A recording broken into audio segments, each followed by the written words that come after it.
Hello everyone, मेरा नाम doctor Rajesh Mishra है। I am working as a orthopaedic surgeon in Delhi NCR. आज मैं बहुत ही एक इम्पॉर्टेंट टॉपिक पर डिस्कस करना चाहता हूं, जिसे हम कहते हैं multi ligament injury of the knee joint. ये मेरे पास एक स्पेसिमेन है जिसे आप देख सकते हैं। ये this is the femur, this is the tibia, this is the fibula and this is the patella. हमारे नी जॉइंट बहुत ही कॉम्प्लेक्स जॉइंट होता है जिसमें मल्टीपल लिगामेंट्स होते हैं, मेनिस्कस होते हैं, जो स्टेबिलिटी को मेंटेन करके रखते हैं। जैसे आप देख सकते हैं कि this is the lateral collateral ligament, medial collateral ligament, this is the ACL.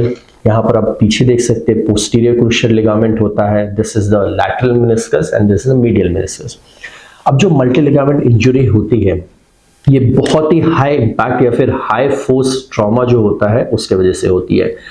तो जैसे आप बाइक एक्सीडेंट हो गया है, 4 व्हीलर एक्सीडेंट हो गया है, most of the time patient इसी से प्रेजेंट करता है। ठीक है, जनरली ऑन द फील्ड जब एक मल्टी लिगामेंट इंजरी होती है, इसमें most of the time patient हमारे पास प्रेजेंट करता है with the help of knee dislocation.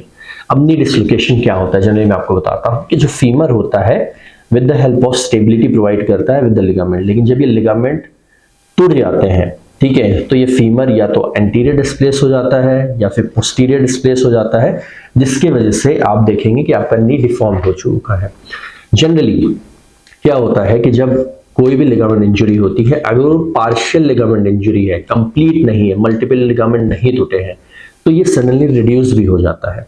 ठीक है, लेकिन in case of a high grade injury जिसमें आप देखेंगे कि वेरियस लिगामेंट रप्चर हो चुके हैं, टूट चुके हैं, ये रिड्यूसिबल नहीं होता है। तो एट दैट टाइम वह क्या होता है कि हमें इन्हें अर्जेंटली इमरजेंसी में रश करना पड़ता है एंड हमें इमरजेंसी में इसे रिड्यूस करके देखना पड़ता है। अगर ये इमरजेंसी में रिड्यूस हो जाता है, first thing that's a very very good thing. अब generally most of the time क्या होता है कि ये हाई इम्पैक्ट इंजरी होने के कारण यहाँ पर न्यूरोवैस्कुलर स्ट्रक्चर्स होते हैं, जिसे आप बोल सकते हैं नर्व्स हो गया है, ब्लड वेसल्स हो गया है। मोस्ट ऑफ द टाइम हमें पल्स नहीं मिलती है in case of knee dislocation. It's a emergency condition. ठीक है, अगर इमरजेंसी में आप जब रिड्यूस करते हैं then you have to see the pulse. अगर पल्स वापस आ गई है then it's a very good thing. आप कुछ नहीं करेंगे, आप इसे प्लास्टर लगाएंगे, इमोबिलाइज करेंगे, फिर विद ड्यू कोर्स आप इसे जेंटल रेंज ऑफ मोशन से स्टार्ट कर सकते हैं। इन केस जब आप रिडक्शन करने के बाद भी अगर आपको पल्स नहीं मिलती है तो it's emergency condition, then you have to do a CT angiography and go for a vascular surgeon and repair that thing. अब जनरली चलो ठीक है, दिस इज इमरजेंसी कंडीशन, हमने रिड्यूस कर दिया है, नी ठीक है, पल्स हमें मिल रही है। Now what is the further treatment? हम ये देखते हैं कि जनरली या तो हम नी ब्रेस देते हैं या फिर इन्हें प्लास्टर लगा के इमोबिलाइज करते हैं। ठीक है, आफ्टर 2 और 3 वीक्स, ठीक है, जनरली हम इसे एमआरआई करते हैं। अब हमें एमआरआई में क्या मिलता है? When we do MRI generally हम 2 to 3 वीक्स का वेट क्यों करते हैं? इनिशियली ये हाई इंपैक्ट इंजरी होने के कारण यहाँ पर बहुत सारा इडिमा होता है, ब्लड जमा होता है। इसके वजह से जो हमारी एमआरआई फाइंडिंग्स होती है वो उतनी अच्छे से नहीं दिखती है, एमआरआई फाइंडिंग अल्टर्ड होती है। So we wait for this time. अब कुछ लोग हमसे पूछते हैं कि सर आप इमरजेंसी सर्जरी क्यों नहीं कर सकते हैं? क्या होता है कि जब हम इमरजेंसी आर्थ्रोस्कोपी या ओपन सर्जरी करते हैं इन अक्यूट नी, तो chances of compartment syndrome, chances of infection बढ़ जाता है। So we have to wait for at least minimum 2 to 3 weeks, जिसमें क्या होता है कि इडिमा कम हो जाता है, हमें प्रॉपर जो स्ट्रक्चर है वो दिखना शुरू हो जाते हैं। एमआरआई में हमें बहुत क्लियरली पता चल जाता है कि यहाँ चीज टूटा है, क्या चीज नहीं टूटा है। तब जब पेशेंट हमारे पास 2 to 3 वीक्स बाद प्रेजेंट करता है तो एमआरआई करके देखते हैं। एमआरआई में हमें पूरा क्लियरली पता चल जाता है इज देयर अ फ्रैक्चर या फिर लिगामेंट टूटे हुए हैं, मेनिस्कस टूटा हुआ है। अब कौन सा लिगामेंट टूटा हुआ है, according to that we do the treatment.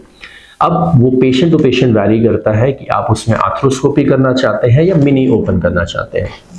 अब मोस्ट ऑफ द क्वेश्चन हमसे पूछते हैं सर कि आप रिपेयर करेंगे या फिर आप पूरा लिगामेंट बदल देंगे। देखिए जनरली क्या होता है कि अगर कंप्लीट टियर होता है तो एट दैट टाइम हमें पूरा रिकंस्ट्रक्शन करना पड़ता है लिगामेंट का।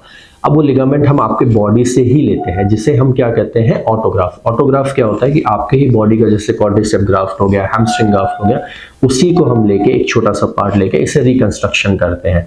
ये हम आर्थ्रोस्कोपी भी कर सकते हैं, मिनी ओपन भी कर सकते हैं। Arthroscopy after 2 to 3 weeks is a very good procedure, क्योंकि उसमें चांसेस ऑफ सूचर लाइन जो होता है बहुत कम होता है, चांसेस ऑफ इन्फेक्शन कम हो जाते हैं। ठीक है। और इट्स अ मस्ट कंडीशन, नहीं तो जनरली क्या होता है कि if you don't do a surgery तो आपका नी स्टेबल नहीं होता है, चांसेस ऑफ ऑस्टियोआर्थराइटिस बढ़ जाते हैं, जिससे आपका नी जो है वो बहुत जल्दी डैमेज हो सकता है। So if you are suffering from this disease, please consult your doctor.